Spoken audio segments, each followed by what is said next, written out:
para sa akin, marami kagad missteps, no?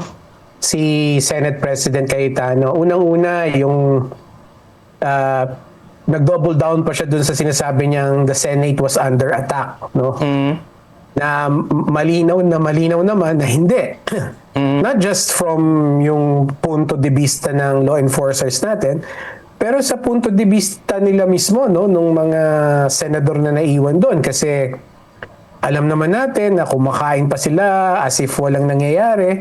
Nagkaroon pa ng pagkakataon na mag-choreograph ng mga live streaming, di ba? Yung mga video. So, kumbaga, mismo talaga yung realidad ang nagsasabi na walang atake na nangyari. Pero pilit pa rin na sinasabi na they were under attack. So that's one misstep. Of course, yung isa pang misstep is yung parang niloloko niya yung tao na meron pang mga gimmick, no, na may pa-Pokemon pa.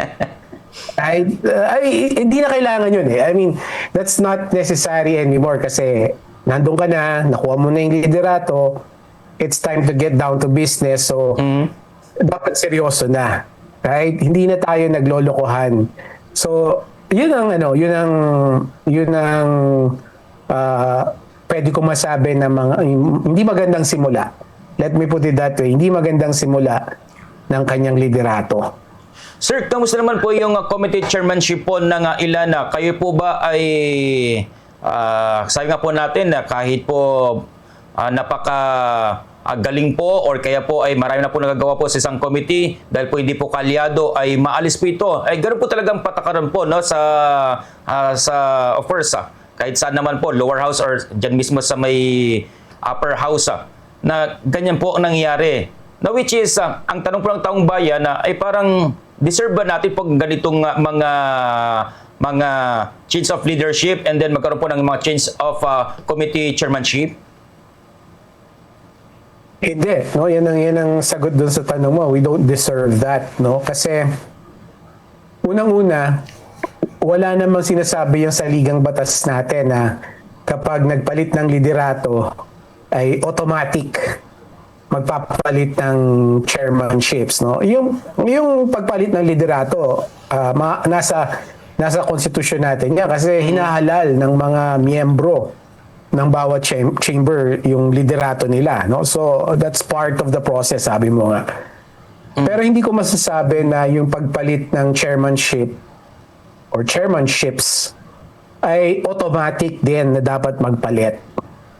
In other words, sa palagay ko, dapat yung mga liderato, yung mga bagong halal na liderato, they also have to take in consideration yung pangangailangan nung particular committee na yon.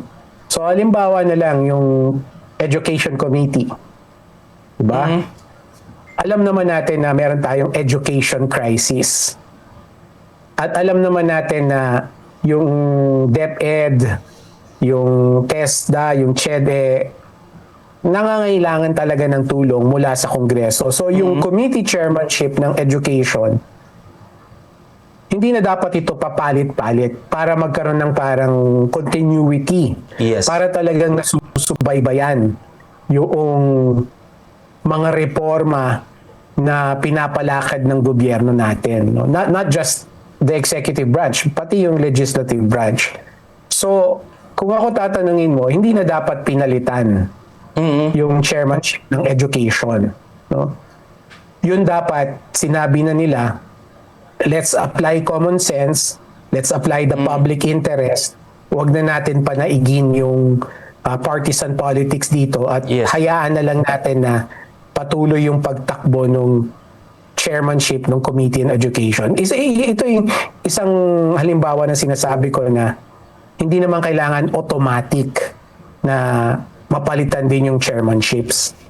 Yes. And attorney, speaking of ito pong chairmanship po, sir, na which is ang isa rin po sa makapangyarihan pong chairmanship, ang Blue Ribbon Committee, na siya naman pong hawak po ay ito nga pong kapatid po ng Senate President na si Senator Pia Cayetano.